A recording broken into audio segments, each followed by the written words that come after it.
20वां और सॉरी 15वां और 12वां। तो ये 20 श्लोकों का लेकिन है इसके अंदर बहुत ही सुंदर विचार।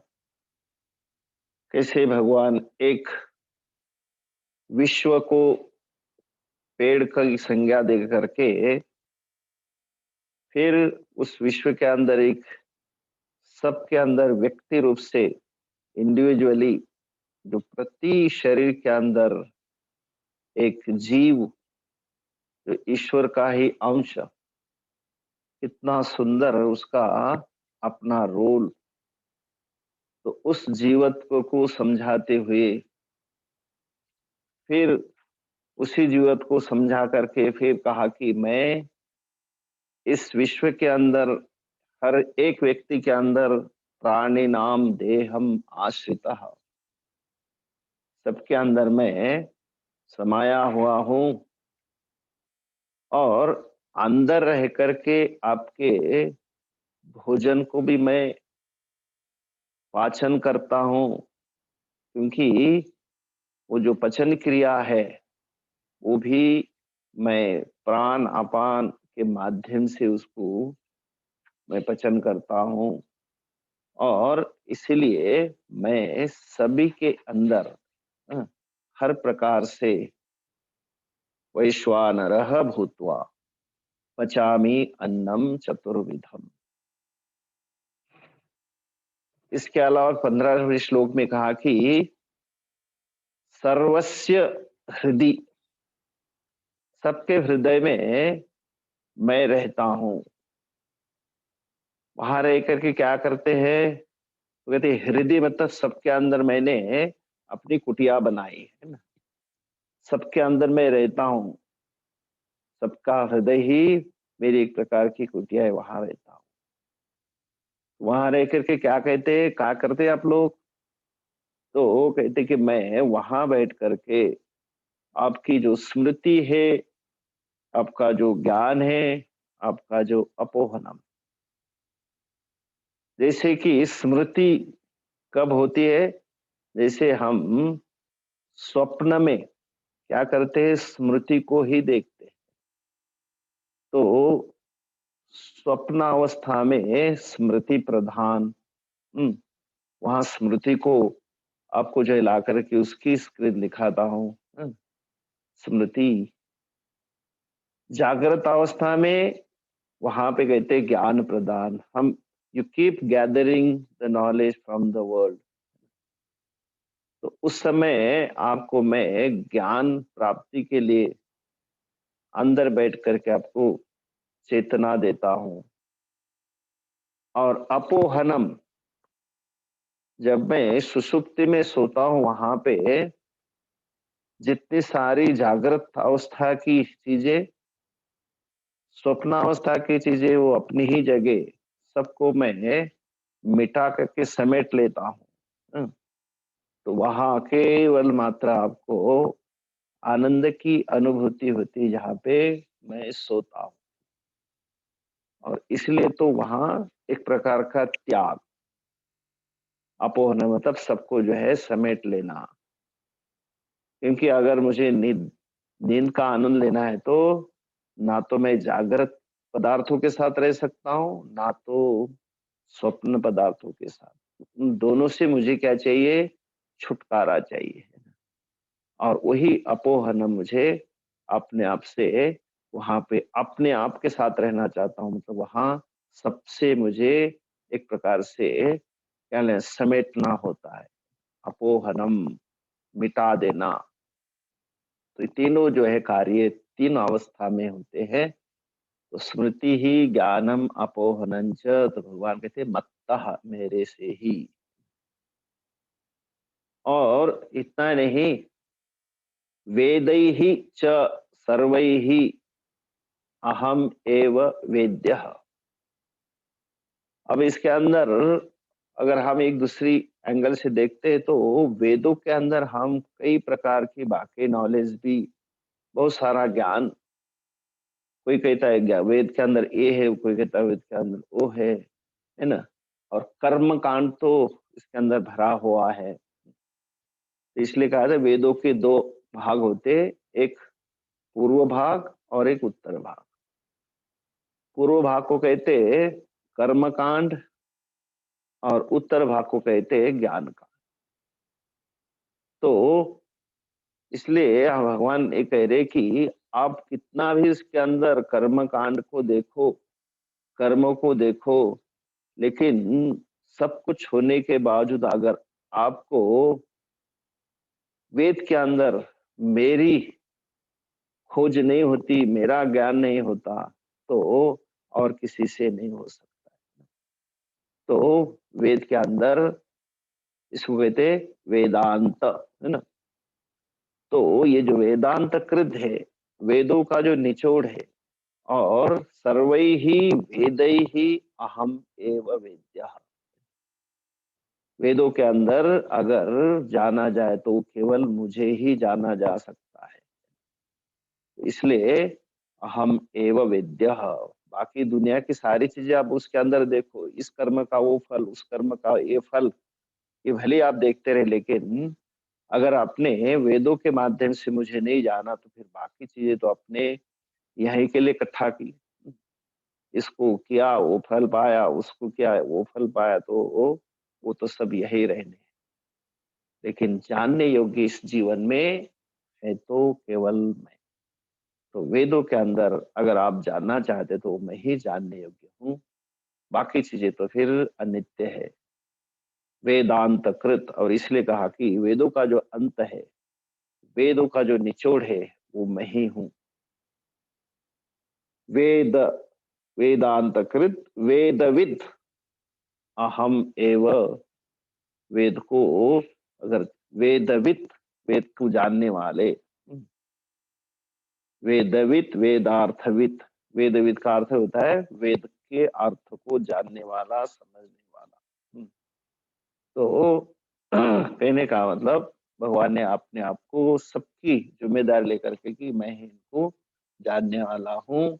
और सारे वेदों के अंदर आप कितने भी भटको, इतने भी आप देखोगे तो उसके अंदर मैं ही एक व्यक्ति हूँ।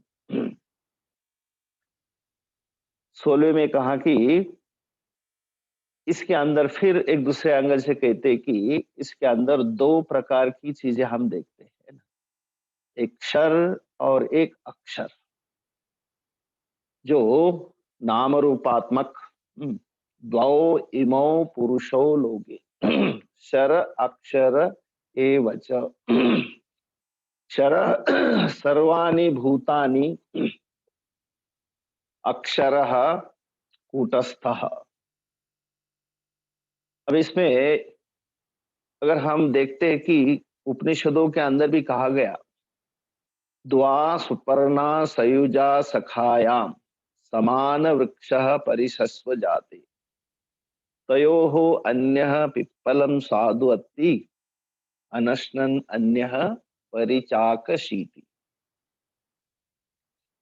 दो कहते कि हमारा शरीर एक प्रकार का, वहां पर भी कहा कि पेड़ है। द्वा सपोस पर्णा सयुजा सखायाम समान वृक्षो। इस वृक्ष के अंदर, इस वृक्ष के ऊपर दो पक्षी रहते, दो सुपर्णा समान।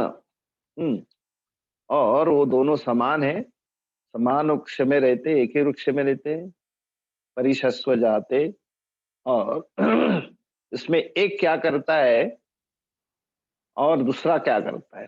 एक जो है, इसमें कहा गया जीव, जीव रूपी जो पक्षी है, पिप्पलम स्वादुअत्ति।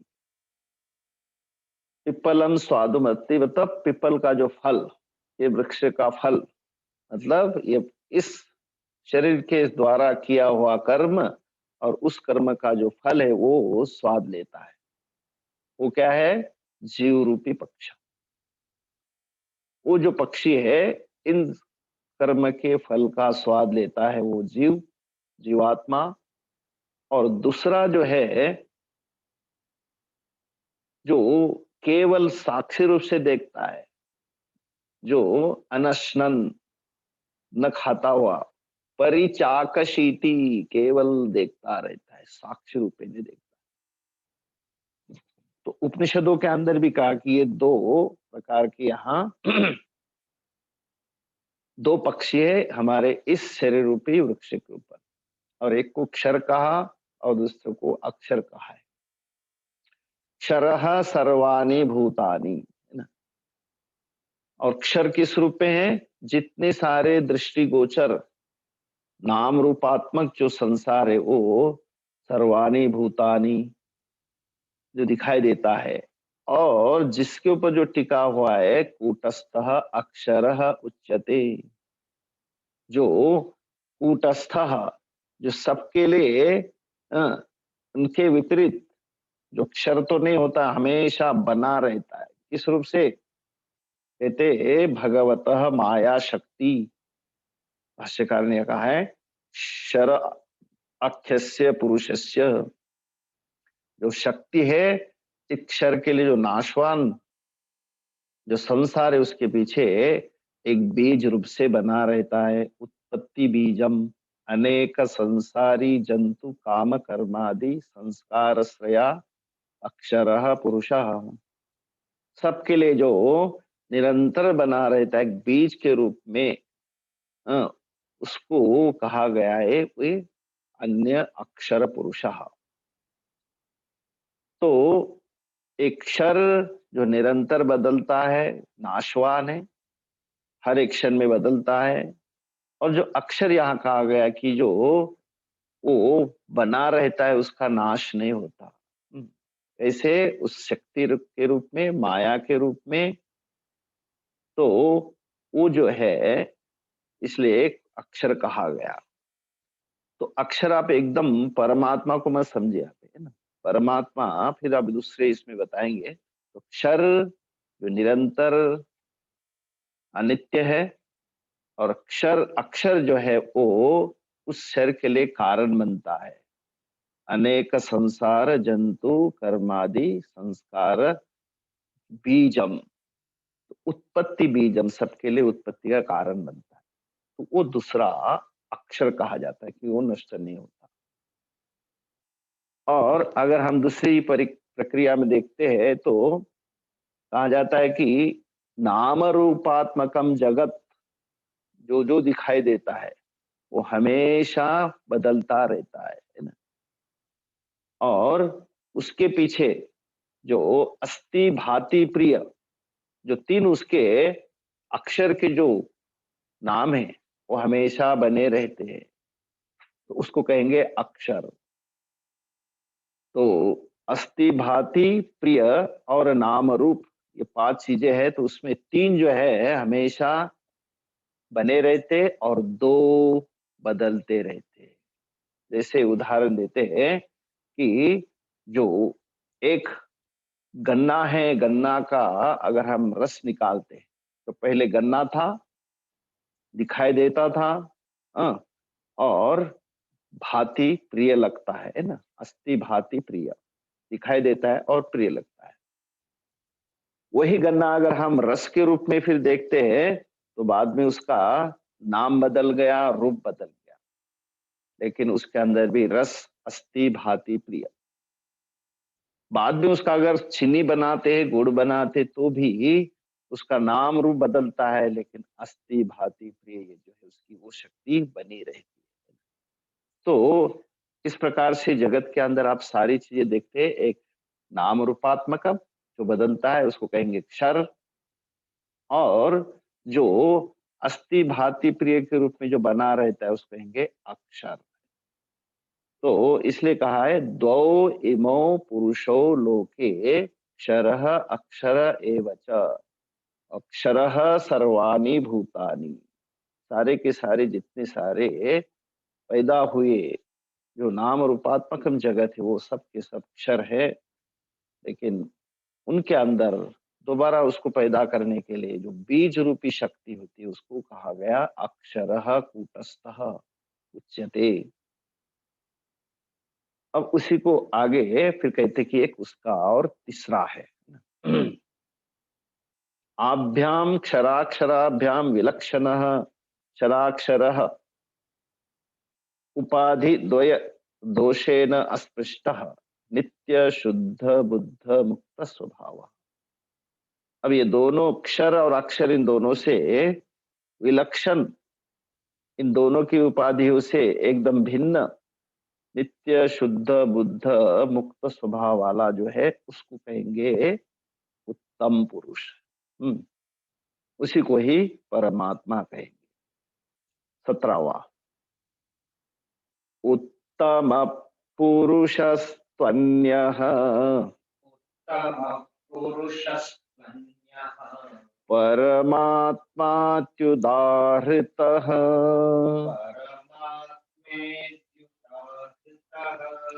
यो लोकत्रयमाविश्य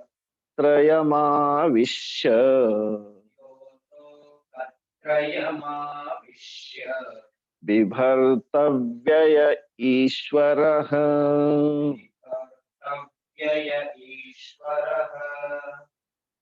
उत्तमः पुरुषः तु अन्यः परमात्मा इति उदाहृतः।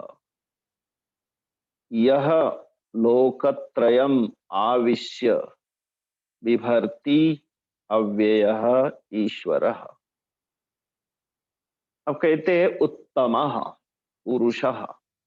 ऊपर कहा दो पुरुष, क्षर और अक्षर नामक।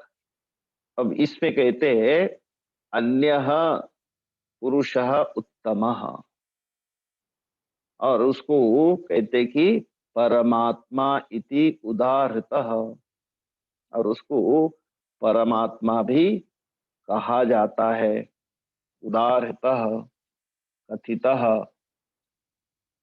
और यह लोकत्रयम आविश्य, तीनों लोगों में प्रवेश करता हुआ,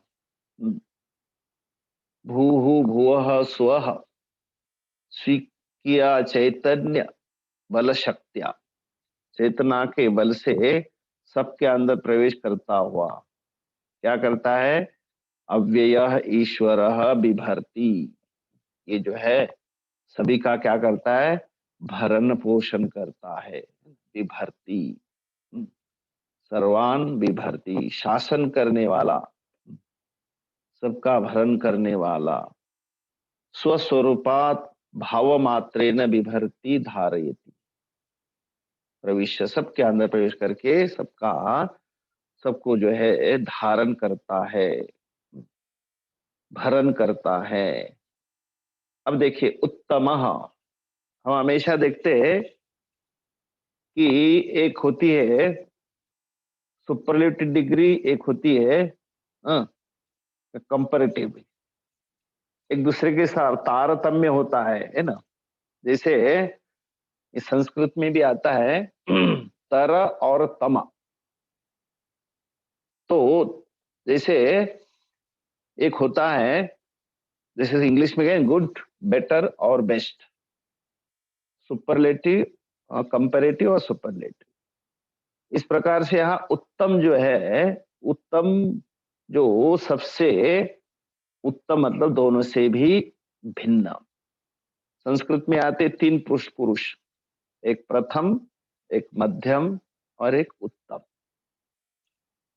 तो वो जो प्रथम पुरुष होता है वो होता है तीसरा, मध्यम होता है वो होता है दूसरा, और प्रथम होता है जो उत्तम होता है वो होता है मैं, खुद।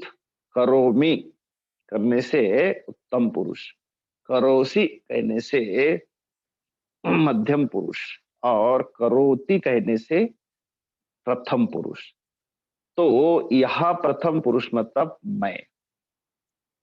तो यहाँ भगवान के उत्तमः पुरुषः, जो उत्तम पुरुष हूं, जो क्षर और अक्षर से दोनों से भिन्न है और वो अन्य है, इन दोनों से भिन्न है, और उसी को कहा गया है परमात्मा इति उदाहृतः। ये परमात्मा कहा जाता है। और अब इसको कहते कि जो तीनों लोकों में रहता है, प्रविश्य, आविश्य मतलब प्रविश्य। 3 लोक कौन से है? तो आप यहाँ कहेंगे तीनों लोग आपके, अगर आपके नित्य रूप में लेते हैं तो जागृत स्वप्न सुषुप्ति तीनों लोग है आपके लिए। हाँ, क्योंकि उसके बिना ना तो मेरी जागृत पूर्ण है, जागृत जागृत है तब जब तक वो पीछे मेरे लिए आत्मा है।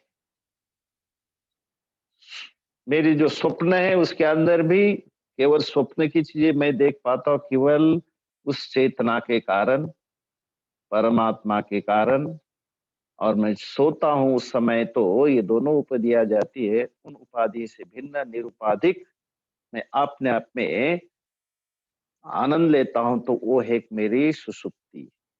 तो तीनों लोगों में रहता हुआ मैं आविश्य लोकत्रयम आविश्य अव्ययः ईश्वरः बिभर्ति, सबको मैं क्या करता हूँ, एक प्रकार से धारण करता हूँ। जागृत अवस्था धारण की, स्वप्नावस्था धारण की, और सुषुप्ति में भी। क्यों? उसके बिना वो मेरी अवस्था भी नहीं चलेगी, क्योंकि वही वो के लिए कारण बनता है। तो तीनों अवस्था कार्य है और वो सबके लिए कारण, इसलिए कहा है विभर्ती। अब इस परमात्मा अन्य पुरुष है, उसको थोड़ा समझ लेते हैं। क्योंकि अब देखिए, आप कभी भी कई प्रकार के अलंकार बनाते हैं, गहने बनाते हैं, अपने गहने बनाए और फिर आपको अच्छे नहीं लगे, आपने क्या किया, फिर उन गहनों को फिर सुनार के पास जाकर के उन गहनों को फिर क्या किया आपने, कहा कि हमको इस कंकन से हमको जो है एक नेकलेस बनाना है, अथवा हाथ की जो अंगूठी बनानी है। तो अपने जो जो बने थे पहले उसका नाम और रूप वो सारा जो है सुनार के पास दे दिया, और फिर बाद में उसको फिर उसने क्या किया, उसको दूसरा उसका एक बना दिया, क्या जो आप चाहते थे। तो इस प्रकार से नाम रूपात्मक जितनी सारी चीजें हो बदलती जाती है, और फिर उसके अंदर जो स्वर्णत्व है, हाँ, वो सोना और जो स्वर्णत्व, वो जो है स्वर्णत्व कभी भी उसके अंदर से अलग नहीं होता। जब चाहे आपका नाम रूपात्मक जितने सारे गहने हैं, उस गहनों से परे एक स्वर्णत्व है, वो मिटता नहीं। हाँ, उन गहने के लिए भी और उस सोने के लिए भी कारण बनता है, तो वो उसका दोनों का कारण बनता है। और दूसरा उदाहरण देता हूँ। कहते एक बार बेटा जो है, जैसे पिताजी डांटने गए बेटे को, तो बेटा बड़ा नाराज हुआ, और बेटा कहते पापा बस बस बस, अभी इसके आगे एक लफ्ज भी नहीं बोलना, बहुत सुनाया। तो आप हमेशा कहते को मैंने तुझे पैदा किया, मैंने तुझे पैदा किया, तो आपको अगर बताओ मैं, तो आप कहते मुझे आपने पैदा किया, मैं कहता हूं कि आपने क्या मुझे पैदा किया, मैं भी कहता हूं कि मैंने आपको पैदा किया। बाप रे! अब पिताजी थोड़े हक्के बक्के रहेगी कि ये क्या बात है भाई। तो जब बाद में बेटा फिर पिताजी को बताने लगा, पिताजी आप भले अब मेरे से पहले इस दुनिया में आए, लेकिन आपको पितृत्व, पिता बनने के लिए, हाँ, आप पिता कब बने? आप अपने माँ के बाप के बेटे पहले बने, लेकिन जब पिता बनने के लिए मेरा इस संसार में आना सबसे पहले था, है ना। जैसे मैं इस संसार में आया तभी तो आप क्या बन गए, पिता बन गए। तो पिता का जन्म कब हुआ? मेरे आने से। तो उधर पिता जन्मा और इधर पुत्र जन्मा। तो पितृत्व और पुत्रत्व, इन दोनों के प्रति एक जो जो पुरुष है उसके लिए दोनों को कारण देने वाला, हाँ, जो जिसके कारण पिता भी बना हुआ है और जिसके कारण पुत्र भी बना हुआ है। तो ये जो एक शक्ति है दोनों को बनाए रखने के लिए, वो जो अस्तित्व है वो कहा जाता है तू अन्यः। तो इस प्रकार से कोई भी कार्य होता है, उस कार्य के प्रति दो शक्तियां रहती है, एक अक्षर रूप से और एक अक्षर रूप से। तो इन दोनों को जो आधार देती है उसको कहा जाता है उत्तमः पुरुषः। तो इसलिए भले ही हम लोग क्षर जो जितनी सारी घटती मिट्टी है, नाम रूपात्मक है, और उसके लिए कारण रहता है एक प्रकार की बीजात्मक शक्ति, वो अक्षर कही जाती है। लेकिन इन दोनों के लिए जो आधार है, जिसका कारण है, उसको कहा जाता है तमः पुरुषः, जो इन दोनों से भी पर है। और उसी को कहा जाता है परमात्मा इति उदाहृतः, उसी को ही परम आत्मा, परमात्मा कहा जाता है। और जो तीनों लोकों में आविश्य, अब ये तो हमने कहा था कि जागृत स्वप्न सुषुप्ति, इसके अलावा तीन चीजें होती है, त्रिपुटी कही जाती है उसको, है ना। एक होता है दृष्टा, दृश्य और दर्शन। ध्याता, ध्यानम, ध्येयम। ज्ञाता, ज्ञानम, ज्ञेयम। ये भी त्रिपुटी है। इसको भी लोकत्रयम कहा जाता है। तो दृष्टा है देखने वाला, हाँ, दृश्य है जिसको देखा जाता है, और जो दर्शन है दोनों के बीच में।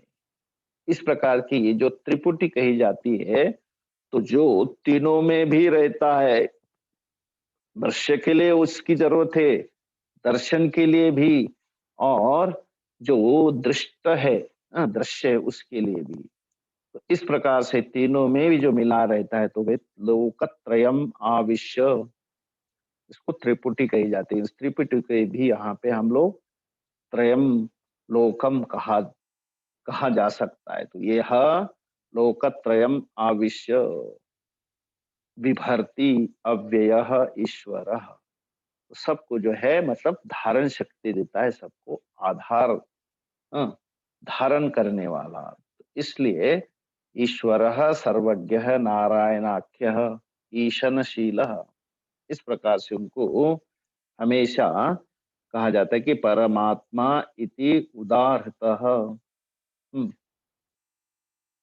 तो ये हो गया क्षर अक्षराभ्याम विलक्षणः उत्तमः पुरुषः।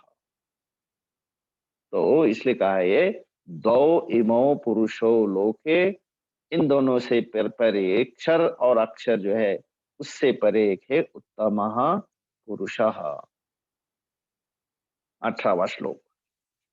यस्माक्षरमतीतोऽहम् यस्माक्षरमतीतोऽहम् अक्षरादपि चोत्तमः अक्षरादपि चोत्तमः अतोऽस्मि लोके वेदे च अतोऽस्मि लोके वेदे च प्रथितः पुरुषोत्तमः। प्रथितः पुरुषोत्तमः। यस्मात् अक्षरात् अतीतः अहम् अक्षरादपि उत्तमः। यस्मात् क्षरात् अतीतः और अहम अक्षरादपि च उत्तमः। अतः अस्मि लोके वेदे च प्रथितः पुरुषः उत्तमः।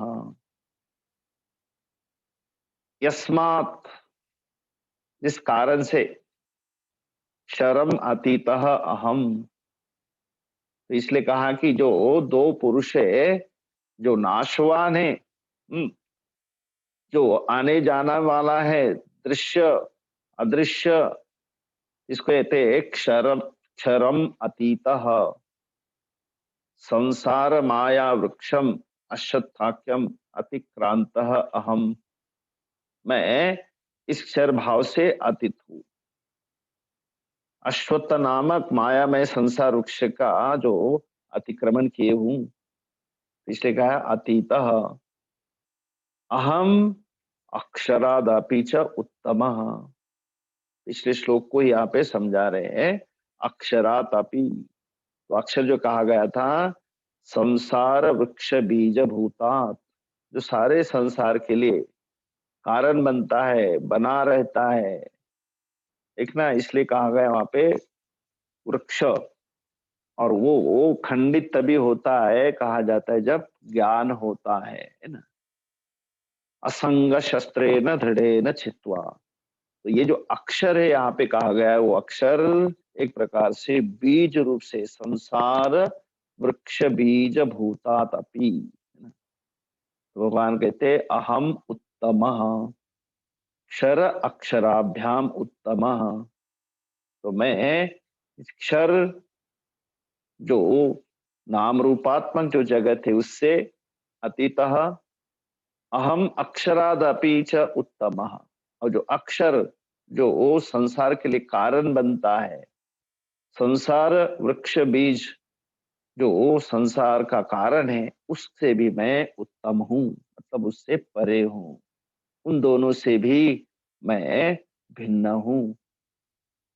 अतः अस्मि, इसलिए मैं क्या हूं, लोके वेदे च प्रथितः।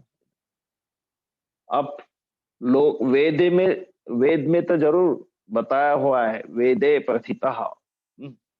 लोके अपि अथः क्षरक्षराभ्याम लोके वेदे च प्रथितः प्रख्यातः माम भक्तजनाः विदु कवयः कव्यादिषु अपि इदम नाम निबद्धन्ति पुरुषोत्तमः। इसलिए भक्तजन भी मुझे इस प्रकार से जानते हैं। इसलिए मैं वेदों में और लोकों में मैं पुरुषोत्तम नाम से कहा जाता हूँ, है ना। तो मैं इसलिए उत्तम पुरुष कहलाता हूँ। अक्षर अक्षर नामक जो दो पुरुष है, उससे मैं अलग से कहा गया हूँ, वेदों में भी और लोकों में भी। तो अतः अस्मि अहम उत्तमः, दोनों से मैं पर हूँ।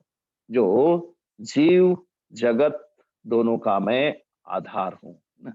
जीव और जगत का जो आधार, और जो फिर कहा जाता है, जो ईश्वर कहते हैं हम लोग, है ना।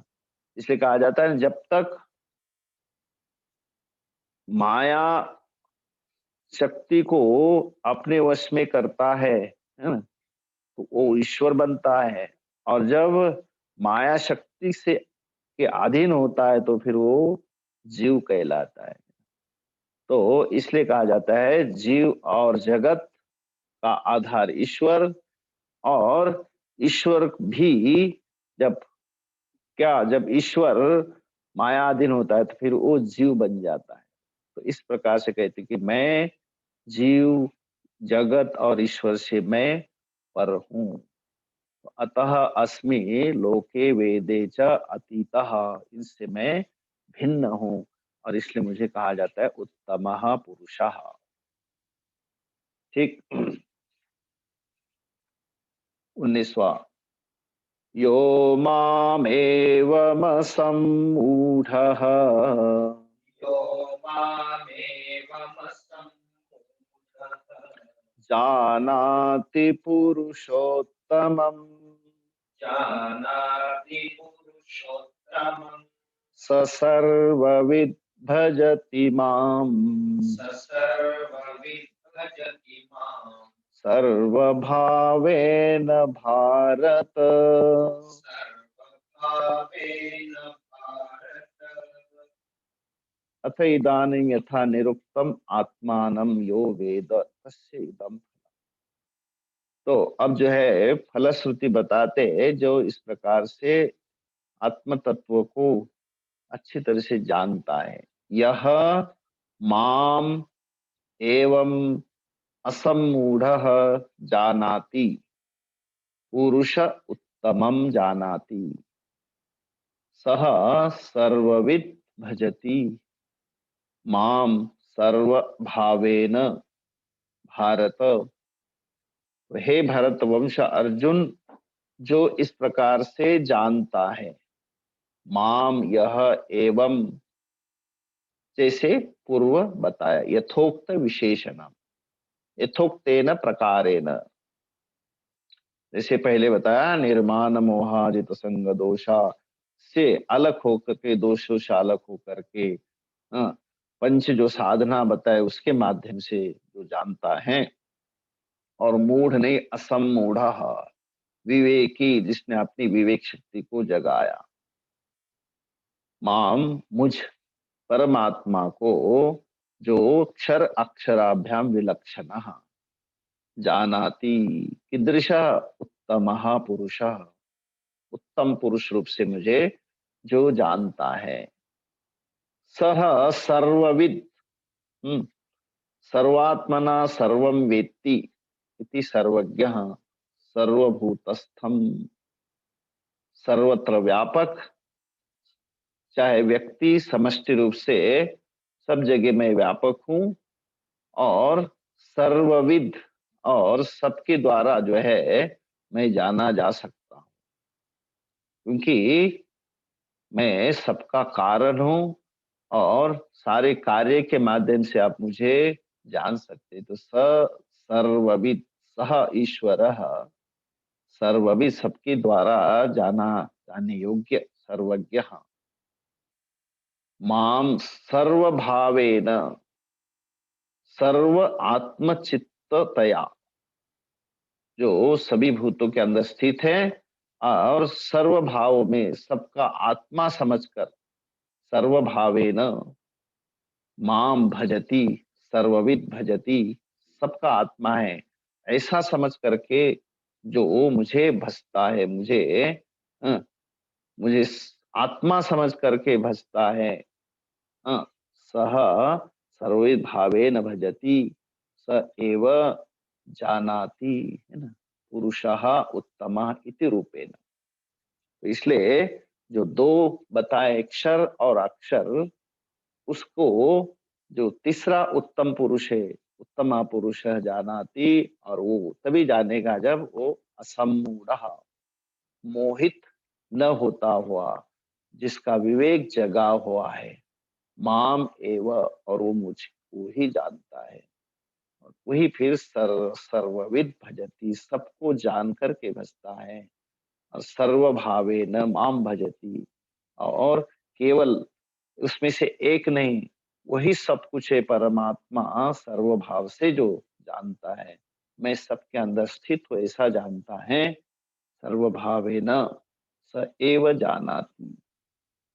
ठीक है, तो इस प्रकार से भगवान ने यहाँ फलश्रुति कही है, फिर उसको और एक बार अच्छी तरह से समझाने की चेष्टा करेंगे कल के क्लास, परसों के 17वें से।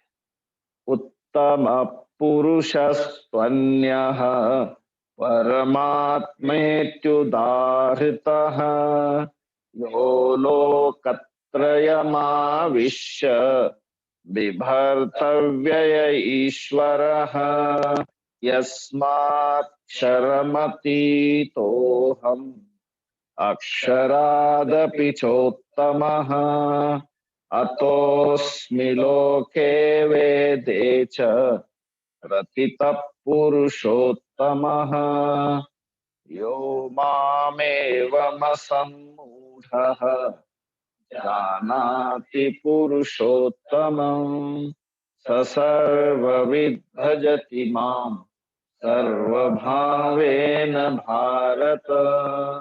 ओम पूर्णमदः पूर्णमिदं पूर्णात् पूर्णमुदच्यते, पूर्णस्य पूर्णमादाय पूर्णमेवावशिष्यते। ओम शांति शांति शांति। हरिः ओम श्री गुरुभ्यो नमः। हरिः ओम।